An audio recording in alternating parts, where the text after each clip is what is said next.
안녕하세요. 예수의 이름으로 문안 안 드립니다. 본 CD는 버지니아 애난델에 위치한 메시아 장로교회 방송 선교부에서 한세영 목사님의 설교 내용을 선교용으로 제작한 것입니다. 설교를 들으시고 예수 그리스도에 대해 알기를 원하시거나 예수를 믿고 신앙생활 하시기를 원하시는 분은 교회 전화 703-941-4447로 연락해 주시면 성심성의껏 도와드리겠습니다.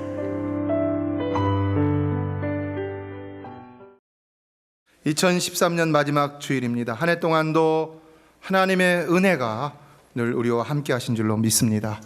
이 시간도 끝까지 그 은혜가 함께 하시길 주의 이름으로 축복합니다. 지난 주간은 특별 새벽 기도회로 모였죠. 한 번 이상 참석하신 분이 한 절반에 가까이 되시는 것 같은데요. 여러분 은혜 많이 받으셨습니까? 네, 일부 예배 때 또 은혜 많이 받으셨다고 고백하셨습니다. 저도 은혜 많이 받았습니다. 말씀을 전하는 자이지만 하나님은 여전히 이 메시아 교회를 사랑하시고 또 여러분을 사랑하고 계시는 줄로 믿습니다. 그러므로 그 은혜가 늘 그치지 않을 줄로 믿습니다. 저는 사실 이번에 특별 새벽 기도 주제를 새 역사를 창조하자라고 정해놓고는요 많이 고민을 했습니다. 도대체 내가 무엇으로 새 역사를 창조하자고 말씀드리려고 이런 주제를 정했는가? 그런데 알고 보니까 제가 정한 것이 아니더라고요.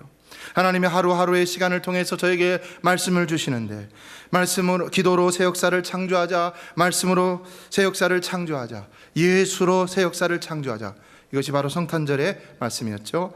또 그 다음날 희생으로 새 역사를 창조하자, 인격으로 새 역사를 창조하자, 그리고 사랑으로 새 역사를 창조하자. 우리의 맨 마무리는 항상 사랑이 되어야 되는 것이죠. 자, 지금 인터넷 교회 홈페이지 웹사이트에 설교 본문을 아예 다 올려놨습니다. 참석하지 못한 분들은 다 들어가서 보시고 같이 한마음이 되었으면 좋겠습니다. 여러분은 어떻습니까? 저는 준비하지 못했습니다. 솔직히 너무나 바쁘고 힘들어서 준비하지 못했습니다. 그런데 하나님은 이미 준비해 놓으셨다는 것입니다. 성도 여러분, 우리는 무엇보다도 하나님과의 관계인 영적 본질에 충실한 자들이 되어야 할 줄로 믿습니다. 성도는 무엇보다도 영적 본질에 최선의 노력을 기우는 자들이 되어야 되는 것입니다. 그래서 우리는 무슨 일을 하든 가장 먼저 말씀과 기도로 그 일을 시작해야 하는 것입니다. 그렇지 않으면 그때부터 교회가 본질을 잃어버리기 시작하게 되는 것을 보게 되는 것입니다. 성경이 하나님이 뭐라고 하시는지도 모르면서 어떻게 우리가 하나님의 교회를 세워나간다 할 수 있겠는가? 그러므로 기도와 말씀이라는 본질을 먼저 말씀드렸던 것이고, 우리 교회가 정말로 그것을 통해서 먼저 기도와 말씀 생활에 깨어 일어나기를 소망하면서 첫날, 둘째 날을 말씀을 전해드렸던 것입니다. 성도 여러분, 우리 메시아 교회 다시 한번 말씀과 기도 가운데 영적 부흥이 일어나는 재단이 되기를 주의 이름으로 축복합니다. 이것이 가장 우선이 되어야 할 줄로 믿습니다. 교회가 영혼을 위해서 섬기지 않고 다른 데에 관심을 둔다면 교회로서의 본질을 잃어버리는 것이고 교회로서의 색깔을 잃어버리는 것입니다. 말씀의 뜻에 따라 기도하며 행하지 않는 것은요, 그것은 교회의 일이 될 수 없다는 것입니다. 아무리 좋은 생각도 그것이 하나님의 뜻 가운데 있는 것이라야만이 하나님의 일이 될 수 있는 것이지, 그렇지 않으면 그것은 세상 일이 될 수밖에 없다는 것입니다. 따라서 우리는 정말로 이 하나님의 말씀을 알기에 힘써야 하는 것이고, 그 가운데 지금 우리를 향하신 하나님의 그 뜻을 깨닫기 위해서 정말로 성령의 인도하심을 구하며 기도에 힘쓰는 자들이 되어야 한다는 것입니다. 스펄전 목사님은 기도하지 않고 성공했다면 성공한 그것 때문에 망한다는 이런 말을 했습니다. 여러분, 정말로 여러분의 이후에 여러분의 삶은 반드시 무슨 일을 하든지 간에 기도함으로 진정한 성공이 되시길 주의 이름으로 축복합니다. 기도함으로 행해야 된다는 것입니다. 그러나 예수로 새 역사를 창조하자는 말씀이나 그의 희생과 인격으로 새 역사를 창조하자는 말씀이나 또 사랑으로 새 역사를 창조하자는 말씀이나 전부가 다 역시 본질을 말하고 있다는 것을 알 수가 있죠. 우리가 본질적인 것만 생각하더라도 우리의 생각할 것이 너무나도 많이 있고 우리의 투자하고 헌신해야 될 시간이 너무나도 많이 있다는 것입니다. 바로 이것이 성경입니다. 성경은 창세기로부터 시작해서 요한계시록에 이르기까지 항상 본질에 충실할 것만을 강조하고 있는 것을 볼 수가 있습니다. 바울 서신도 보면은요, 교회 안에서 일어나는 모든 문제들에 관해서 말씀과 기도와 믿음과 성령과 소망과 사랑이라는 여러 가지 본질적인 문제 외에는 전부가 다 아디아포라의 문제라 해서 그 문제를 결정할 만한 기준은 있어도 그러나 이것을 이렇게 해도 되고 저렇게 해도 할 수 있다라고 말하고 있습니다. 그러므로 일례로 사도 바울은 우상의 제물로 사용됐던 고기를 먹는 문제를 가지고도 오히려 고기를 먹는 사람들이 믿음이 강한 사람이라고 했습니까? 믿음이 약한 사람이라고 했습니까? 믿음이 강한 사람이라고 했죠. 왜요? 그는 의심치 않고 먹는 자이기 때문에. 그러나 먹지 못하는 사람, 우상 앞에 드렸으니까 못 먹는다 하는 사람을 오히려 의심하는 자이기에 믿음이 약한 자라고 했습니다. 그럼에도 사도 바울은 또 뭐라고 했습니까? 거기서 그치지 않고 자신은 믿음이 약한 자를 위해서라면 오히려 고기를 먹지 않겠노라 라고 이렇게 말을 하고 있다는 것입니다.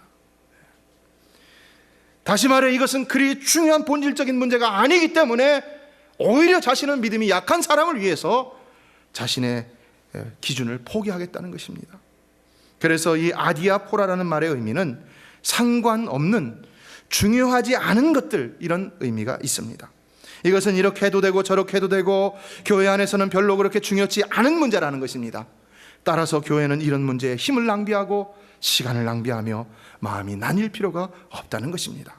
오히려 이런 문제는 믿음이 강한 자들이 약한 자들의 의견을 받아줄 수도 있어야 하는 것이고, 그러므로 교회는 더 본질적인 사명에 생명을 걸고 최선을 다할 수 있어야 하는 것입니다. 어느 교회에 큰 싸움이 벌어졌습니다. 그래서 교회가 둘로 나눠졌습니다. 그런데 교회가 왜 싸웠느냐? 가서 봤더니 너무나 어처구니 없는 일이 원인이었다는 것입니다. 그것은 다름이 아니라 이 피아노를 강단 위에 둘 것인가 강단 아래 둘 것인가, 강단을 고치면서 찬양대석을 새로 하면서 그거 가지고 다퉜다는 것입니다. 어떻게 피아노가 강단 위에 올라갈 수 있느냐, 올라가면 좀 어떠냐 이러면서 싸우기 시작했는데 별것도 아닌 문제 가지고 교회가 두 패로 나눠져 갖고 결국 교회가 쫙 짜게지고 말았다는 것입니다. 여러분 어떻습니까? 참 코미디 같은 얘기죠. 그런데 우리 부부 싸움하는 거 봐도 어떻습니까? 정말 코미디 같은 것이죠. 국수냐 국시냐, 밀가루냐 밀가리냐. 우리 부부 싸움하는 원인도 보면 정말 코미디 같습니다. 그런데도 그 작은 일 하나 가지고, 중요하지 않은 일 하나 가지고 그렇게나 싸움을 벌이다가는 결국은 이혼 직전까지 가기도 하고 이혼하기까지 하는 그런 어처구니 없는 일을 보게 됩니다. 그러나 우리는 절대로 이와 같은 아디아포라의 문제 때문에 서로 간의 마음의 상처를 주거나 받는 자들이 되어서는 안 된다는 것입니다. 중요한 건 무엇보다도 본질에 충실한 자들이 되어야 한다는 것입니다. 그러므로 사도행전 6장에서 교회가 구제하는 일 때문에 문제가 생겼을 때 12사도가 성도들을 불러놓고 뭐라고 했습니까? 사도행전 6장 2절을 보면은 다 같이 읽어보겠습니다. 우리가 하나님의 말씀을 제쳐놓고 공개를 일삼는 것이 마땅치 아니하리라. 예, 하나님의 말씀이 본질이라는 것입니다. 사도들에게 있어서는, 주의 종들에게 있어서는. 그래서 어떻게 합니까? 이제 7 집사를 세워놓고 4절에 또 말합니다. 같이 읽어보겠습니다. 시작. 우리는 기도하는 것과 말씀 전하는 것을 전무하리라. 사랑하는 성도 여러분, 우리 메시아 교회도 주의 종은 오직 기도하는 것과 말씀 전하는 것과 성도들을 돌아보는 목양하는 일에만 전무하게 되기를 간절히 소원합니다. 그렇게 해주세요. 그렇게 해주세요. 그래서 정말로 기도하는 일과 말씀 준비하고 성도들을 돌아보면서 성도들 연약함을 위하여 기도하고 가르치고 양육하는 일에만 정말 힘을 쏟기를 원합니다. 제 입술이 여기 터졌죠. 지난 한 주간 동안 특별 새벽기도 하는 것만으로도 입술이 터지더라고요. 우리가 본질적이지 않은 일에는 늘 기도하면서 하나님의 지혜와 도우심을 구하며 말씀 안에서 오직 하나가 되어서 연약한 자들을 받아주며 우리 장로님들과 안소 집사님들과 또 재직회 부장님들이 있잖아요. 부장님들이 중심이 돼서 서로 새로운 역사를 창조해 나가는 이런 교회가, 건강한 교회가 진정되기를 원합니다. 그래서 오늘은 마지막 주일 서로 용납하고 용서해주고 잊어버리고 새 역사를 창조하자라는 말씀을 전하기를 원합니다. 성도 여러분, 우리는 다 용서하기를 원합니다. 다 용서하기를 원합니다. 하나님도 이전 것은 기억지 않는다고 했습니다. 이전에 부족했던 모든 것을 잊어버리고 하나님은 우리를 십자가에서 예수 그리스도를 통해서 구원해 주시고 새 역사를 창조하셨습니다. 그러므로 저는 오늘 이 시간 여러분에게 지난날 서로에게 받은 상처나 아쉬움이나 못마땅함, 성도 서로 간에 봉사하면서 가졌던 모든 그런 마음들, 좋지 않은 마음들, 또 불평스러운 마음들, 이런 것들을 이제는 다 내려놓고 용서할 수 있는 그 은혜를 가지고 한 해를 마무리하고 새롭게 출발하기를 진정 원합니다. 여러분, 우리가 진정 새 출발하기를 원한다면 부부관계 속에서도 어떤 사회 속에서도 또 교회 안에서 특별히 용서가 반드시 필요하다는 것을 기억하시기 바랍니다. 누가 잘못을 했든, 남편이 잘못했든, 아내가 잘못했든, 서로가 잘못을 했든 진정 새 출발하기를 원한다면 그는 혹은 그들은 반드시 모든 과거를 용서함으로 새 출발을 해야 하는 것입니다. 그래야 새 역사를 창조할 수 있는 것입니다. 이 오늘 본문 22절을 보면은 예수께서 가라사대 내게 이르노니 7번뿐 아니라 70번씩 7번이라도 할지니라 라고 말씀하고 있습니다. 이 말은 무슨 말입니까?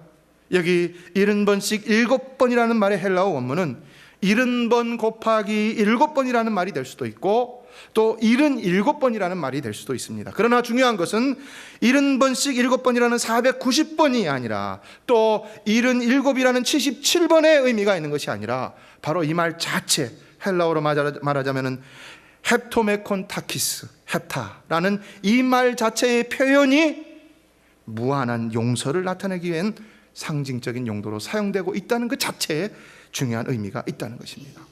성도 여러분, 우리는 예수 그리스도를 통하여 하나님의 무한한 용서를 받은 자들인 줄로 믿습니다. 무한한 용서를 받은 자입니다.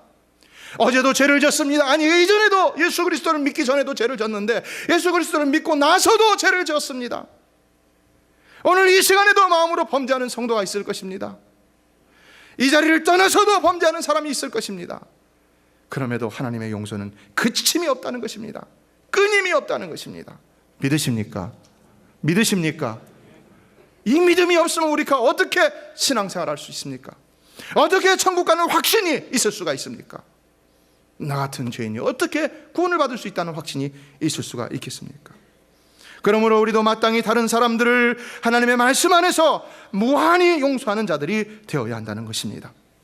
이에 예수님은 마태복음 5장 44절에서 심지어는 나는 너희에게 이르노니 너희 원수를 사랑하며 너희 핍박받는 자를 위하여 기도하라 라고 했습니다. 여러분, 어떻게 이렇게 할 수 있습니까? 어떻게요? 도대체 이해가 안 되는 이것을 어떻게 할 수 있습니까? 너희가 너희를 사랑하는 자를 사랑하면은 무슨 상이 있으리요 세리도 이같이 아니하느냐라고 했습니다. 그리고 48절을 보면 그러므로 하늘에 계신 너희 아버지의 온전하신과 같이 너희도 온전하라 라고 말씀하고 있습니다. 무슨 말입니까? 우리 그리스도인의 사랑은 오직 하나님 아버지의 사랑과 같이 온전함을 닮아갈 필요가 있다는 것입니다. 그래야 우리가 그 하나님 앞에서 상을 받을 수도 있다는 것입니다. 그것이 우리에게는 화풀이나 어떤 우리의 의의를 이루는 것보다 훨씬 더 가치가 있는 일이라는 것입니다. 여러분이 공로를 세워 여러분이 원하는 것을 얻는 것보다 하나님이 상 주시는 것이 더 위대하고 큰 것인 줄로 믿습니다. 믿습니다. 그렇죠. 하나님 앞에 하나님이 기뻐하시는 일을 통해 하나님이 주실 것을 더 바라는 자들이 되라는 것입니다. 그렇다면은 원수까지도 사랑하고 나를 핍박하는 자까지도 위해서 기도하라는 것입니다. 우리가 알아야 할 것은 복음이 주는 삶의 가치는 분명히 세상이 주는 삶의 가치와는 완전히 다르다는 것입니다. 그래서 우리가 믿음의 사람이라면 우리는 복음이 주는 삶의 가치를 붙들고 신앙생활해야 하는 것이지 절대로 세상이 주는 보평타당한 상식적 삶의 가치만을 붙들고 살아서는 그리스도인으로서 올바르게 자라날 소망이 없다는 것입니다. 이에 오늘 본문에서 예수님은 이것을 바로 그의 가장 사랑하는 제자 특히 베드로에게 가르치고자 이와 같은 말씀을 하셨던 것을 볼 수 있습니다. 21절에 베드로가 묻습니다. 이 말씀을 하시게 된 원인이 여기 나오고 있습니다. 다 같이 한번 읽어보겠습니다. 시작. 주여, 형제가 내게 죄를 범하면 몇 번이나 용서하여 주리이까? 7번까지 하오리까? 왜 7번입니까? 왜 7번입니까? 7번은 완전 수이죠. 또 7은 거룩을 의미합니다. 그래서 제7일에 안식일로 지켰고 제7년을 안식년으로 지켰습니다. 저도 올해가 7년째입니다. 안식년입니다. 저도 쉬어야 되겠죠. 그렇다면 베드로가 7번까지만 용서하겠다는 의미는 무엇이겠습니까? 그 정도 하면은 자신의 완전함을 그리고 거룩함을 보일 수 있지 않겠느냐라는 의도에서 그런 질문을 했다는 것을 우리가 짐작해 볼 수가 있는 것입니다. 그런데 예수님은 이런 베드로의 말에 대해서 뭐라고 대답하고 있다는 것입니까? 70번씩 7번이라도 라고 말씀하고 있다는 것입니다. 이 말은 뭡니까? 그거 가지고 안 된다는 것이죠. 얼마나 해야 된다는 것입니까? 아까 말씀드렸죠. 무한히 해야 된다는 것이죠. 우리의 완전함과 거룩함은 어떤 숫자나 횟수로 채워져 이루어질 수는 없다는 것입니다. 여러분이 거룩하기 위해서 하루에 몇 시간 정해놓고 기도한다고 여러분이 거룩해지는 것이 아니라는 것입니다. 여러분이 일주일에 몇 번을 기도하는 시간을 정해놓고 그것을 채웠다고 해서 여러분이 거룩해지는 것이 아니고 완전해지는 것이 아니라는 것입니다. 우리가 하나님의 온전함과 완전함을, 거룩함을 닮아가려 한다면 우리는 무한히 늘 언제나 항상 기뻐하라, 쉬지 말고 기도하라, 범사에 감사하라, 이런 항상의 삶을 살아갈 수 있어야 한다는 것입니다. 끝없는 용서로서 이것이 가능하다는 것을 말씀하고 있다는 것입니다. 이에 23절 이하에서 예수님은 이런 예화를 말씀합니다. 1만 달란트 빚진 자의 예화입니다. 어떤 이야기입니까? 우리가 너무나 잘 아는 이야기죠. 1만 달란트 빚진 자가 이제 붙들려 가서 그 몸과 처와 자식들과 모든 소유를 다 빼앗기게 되었을 때 그가 어떻게 합니까? 막 사정을 해서 빚을 탕감받습니다. 놀라운 일이죠. 1만 달란트인데요. 1만 달란트가 얼마나의 가치일까요? 전에도 제가 설교한 적이 있지만 이 1만 달란트는요, 한 사람이 무려 20만 년을 일해야지 얻을 수 있는 소득의 가치라는 것입니다. 20만 년을요. 그런데 그걸 일시에 다 탕감해 주었다는 것입니다. 안 갚아도 좋다, 내가 다 탕감해 준다. 그런데 그 엄청난 은혜를 받은 이 사람이 어떻게 합니까? 이제 나가다 보니까 자기에게 100데나리온 빚진 자를 만나게 됩니다. 이거는 뭐 한 10,000불 정도라고 생각할 수 있을 것입니다. 적은 돈은 아니죠. 그런데 어떻게 합니까? 그 어마어마한 빚을 탕감받은 이 사람이 나가자마자 그 사람을 보자마자 멱살을 쥐어잡고는 내 돈 내놔. 자기가 받은 은혜에 대한 감사는 어디 가버리고 내 돈 내놔. 그를 몰아세우고 있다는 것입니다. 급기야는 그를 감옥에 가두게 되는 것을 볼 수가 있는 것이죠. 어떻게 이런 일이 일어날 수 있을까? 제3자의 입장에서 그의 스토리를 객관적으로 바라볼 때 우리는 참 그 사람 나쁜 사람이라고 할 수가 있겠죠. 그런데 예수님도 계속한 스토리에서 이렇게 말씀합니다. 다시 주인이 그 1만 달란트 빚을 탕감받았던 자를 불러다가는 야단을 치며 오히려 그를 다시 빚을 갚으라라고 말하고는 옥에 가뒀다고 그렇게 말씀하고 있다는 것입니다. 무엇을 말해주는 것입니까? 첫째, 성도 여러분, 우리가 다른 사람은 70번씩 7번이라도 용서해, 우리가 다른 사람을 70번씩 7번이라도 용서해 주어야 하는 이유는 바로 우리 자신이 1만 달란트라는 어마어마한 죄값을 탕감받은 자이기 때문이라는 사실입니다. 여러분은 하나님께서 예수를 통해서 빚을 갚아주시기 전에는 정말 어마어마한 빚을 가졌던 사람들이라는 것을 믿으십니까? 내 죄값이 얼마나 큰지 그것을 먼저 깨닫는 자가 되어야 한다는 것입니다. 1만 달란트, 좀 전에 20만 년 동안 일해야 벌 수 있는 금액이라 했는데 이것은 무엇을 의미하는 것입니까? 이것은 우리가 아무리 노력을 해도 절대로 갚을 수 없는 은혜라는 것이죠. The unpayable debt, unpayable grace we owe. 저와 여러분은 실로 하나님으로부터 엄청난 사랑과 은혜를 입은 자들임을 반드시 깨달을 수 있어야 한다는 것입니다. 우리가 단지 믿음으로 구원을 얻어 천국에 간다고 그냥 공짜로 천국에 가는 것이 아니라는 것입니다. 우리에게는 그 죄가 우리가 치러야 할 값이 어마어마했는데 그거를 하나님께서 예수 그리스도 독생자를 통해서 다 치러주셨기 때문에 우리가 저 천국에 그 값을 내고 갈 수 있다는 것입니다. 얼마나 놀라운 사랑과 은혜입니까? 만일 그 하나님의 은혜가 아니었다면, 그 사랑이 아니었다면, 그 예수의 희생이 아니었다면 오늘날 우리가 어떻게 되었는가? 어떻게 되었을 것인가? 이것을 깨달을 수 있는 것이 믿음인 것이죠. 이것을 깨닫는 자가 참 믿음의 소유자인 것이죠.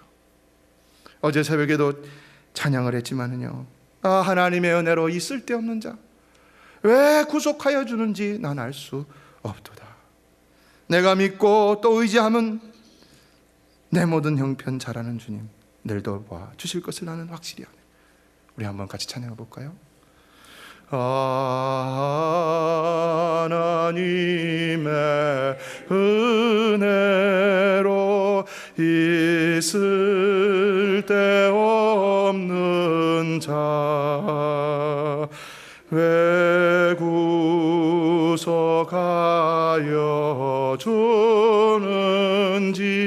난 알 수 없도다.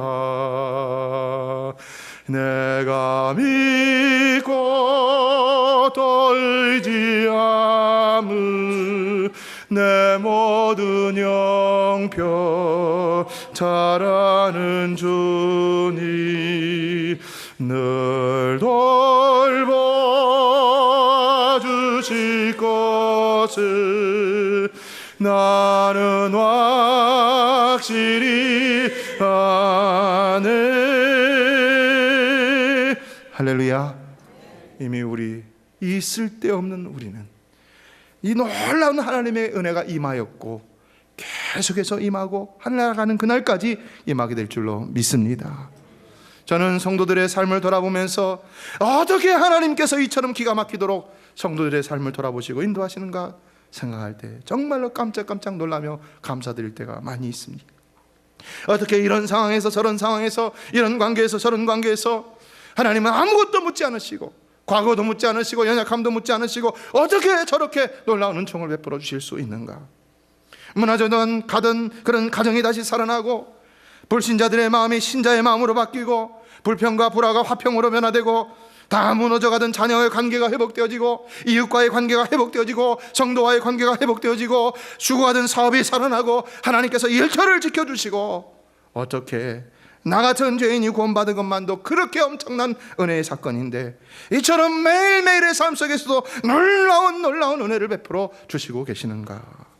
정말로 믿는 자들의 삶 속에 역사하시는 그 하나님으로 인하여 하나님께 감사할 때가 너무나도 많이 있다는 것입니다. 그러나 둘째, 그러므로 우리가 탕감받은 이 1만 달란트에 비한다면 우리는 우리 주변에서 우리에게 용서를 받아야 할 사람들의 잘못은 겨우 100데나리온 밖에는 되지 않음을 알아야 한다는 것입니다. 비교도 할 수 없다는 것입니다. 내가 지적하는 다른 사람의 잘못은 내가 이미 하나님으로부터 받은 그 엄청난 은혜에는 비교할 수가 없다는 것입니다. 비교할 수가 없다는 것입니다. 다시 말해 그것을 우리가 신경 안 써도 된다는 것입니다. 그거 없어도 살아갈 수 있다는 것입니다. 그 문제 해결한데도 이미 우리는 구원받은 자요 엄청난 은혜를 받았고 받고 있는 자이기 때문에 우리는 그거 없어도 행복하게 살아갈 수가 있다는 것입니다. 믿습니까? 따라서 우리는 하나님 아버지로부터 그 비교할 수 없는 놀라운 은혜의 용서의 은혜를 받은 자로서 마땅히 내게 죄를 범한 다른 형제자매를 용서해 줄 수 있어야 한다는 것입니다. 그러나 셋째, 그 궁극적인 이유가 더 중요한 이유가 나옵니다. 35절을 다 같이 읽겠습니다. 시작. 너희가 각각 중심으로 형제를 용서하지 아니하면 내 전부께서도 너희에게 이와 같이 하시리라. 무슨 말씀입니까?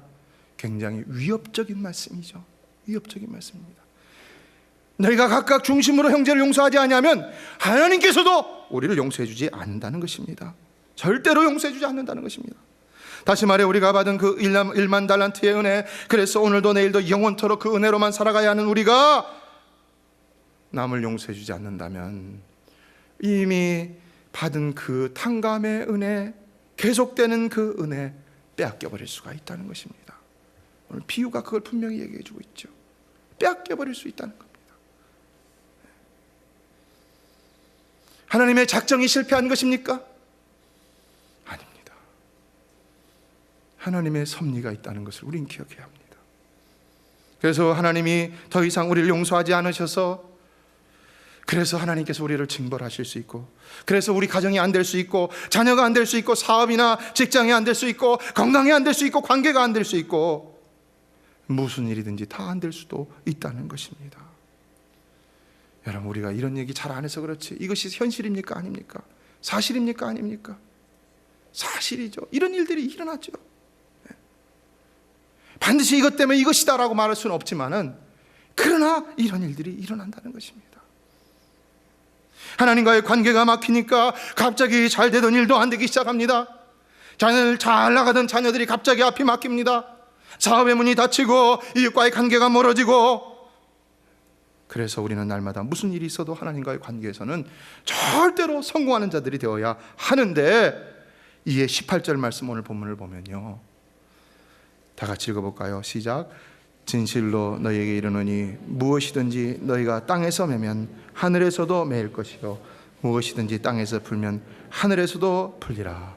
여러분은 땅에서 매는 것이 전혀 없고, 오직 그러므로 하늘에서 모든 것을 다 하나님 뜻 가운데 받아 누릴 수 있는 형통의 영적 신령한 축복이 늘 함께하는 여러분 되시길 주 이름으로 축복합니다.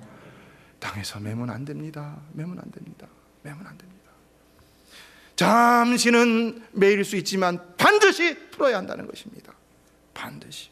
그래서 19절은 두 사람이 땅에서 합심하여 무엇이든지 구하면 하늘에 계신 내 아버지께서 저희를 위하여 이루게 하시리라 라고 말씀하고 있습니다. 이 말은 뭡니까?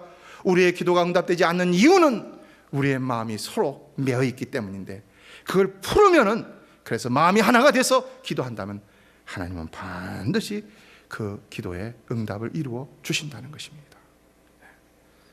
성도 여러분, 우리 메시아 교회는 누구나 언제든 서로를 용서해 줌으로 늘 서로가 마음을 아파야 하는 기도를 드리게 되기를 주의 이름으로 축복합니다. 그러면 다 이루어지는 복을 누리게 될 것입니다. 여기 바로 기도 응답의 비결이 또 하나 있는 것이죠.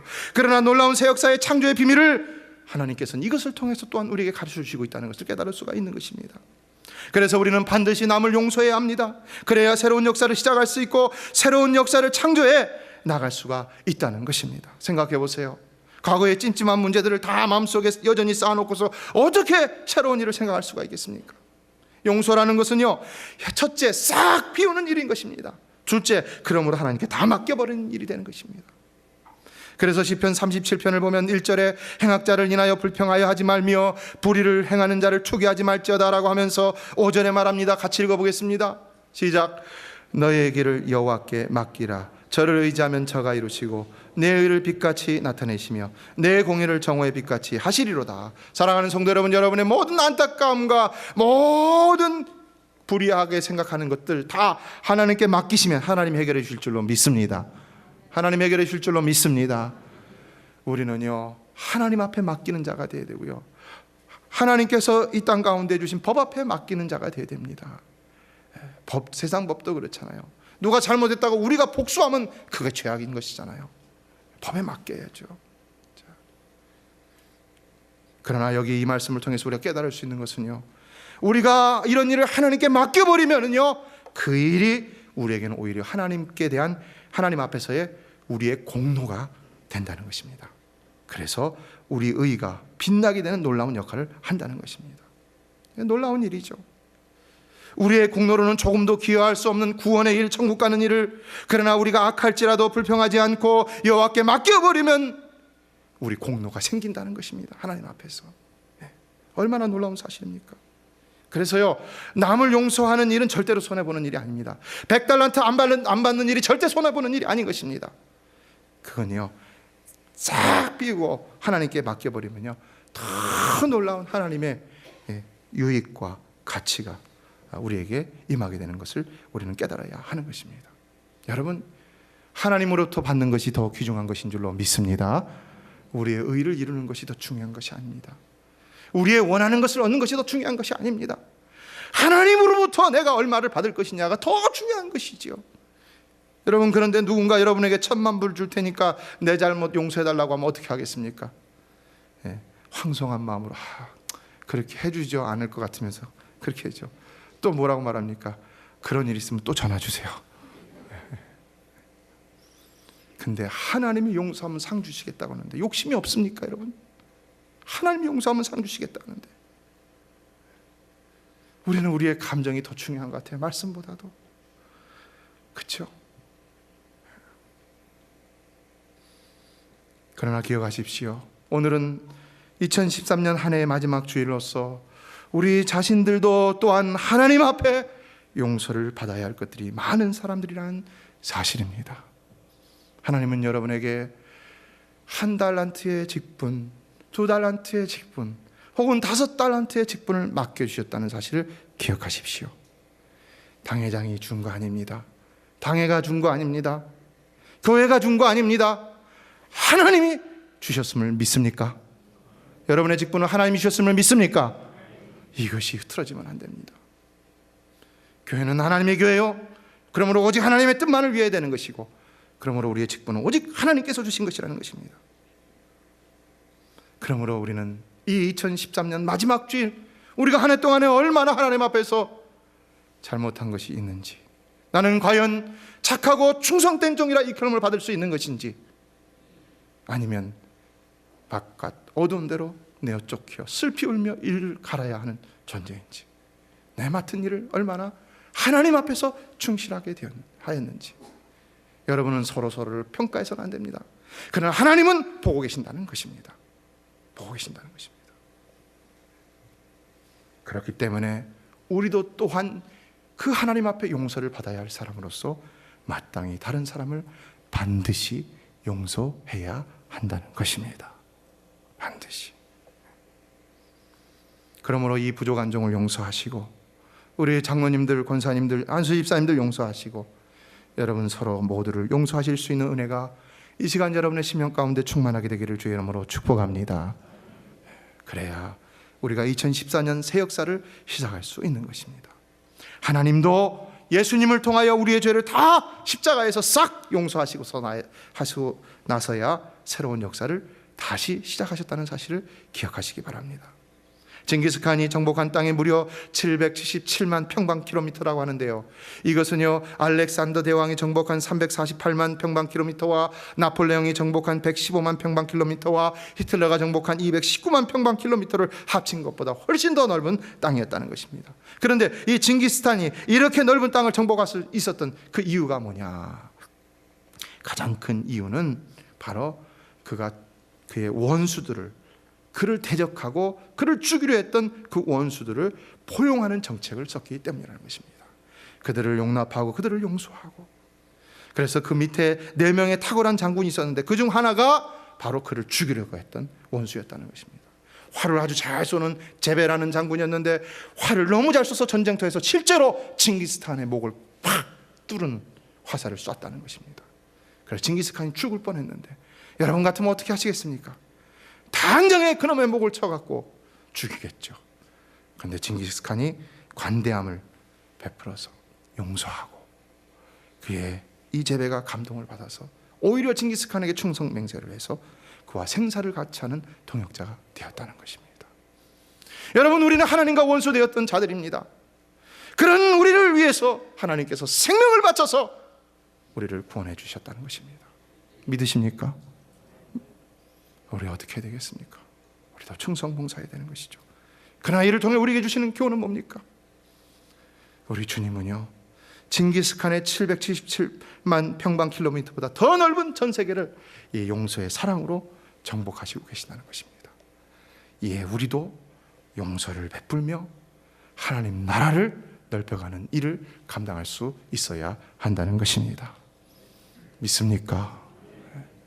용서의 힘이라는 것은 나를 대적하는 모든 것들까지도 정복해내는 놀라운 힘을 가진, 결코 손해볼 수 없고 오직 내 삶에 놀라운 축복을 가져다주는 비결이 될 뿐만이라는 것을 기억하십시오.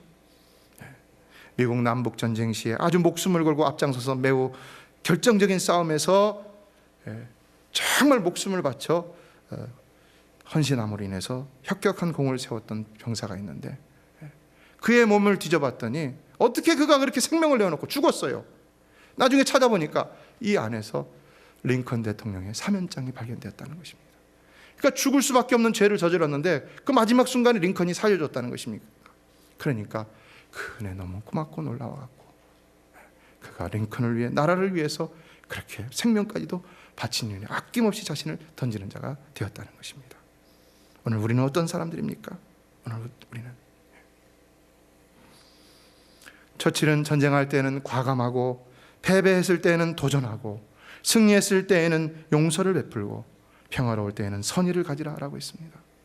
인생의 응어리를 풀어라는 저자의 크리스티 김은 영적 성숙의 출발점은 용서다라고 한마디를 했습니다. 교회를 오래 출석해도 속사람이 변화되지 않는 이유는 바로 다른 사람을 용서하지 못하기 때문이라는 것입니다. 내가 성숙함으로 새 역사를 창조하는 주인공이 되기 위해서는 반드시 다른 사람을 용서하는 자가 되어야 한다는 것입니다.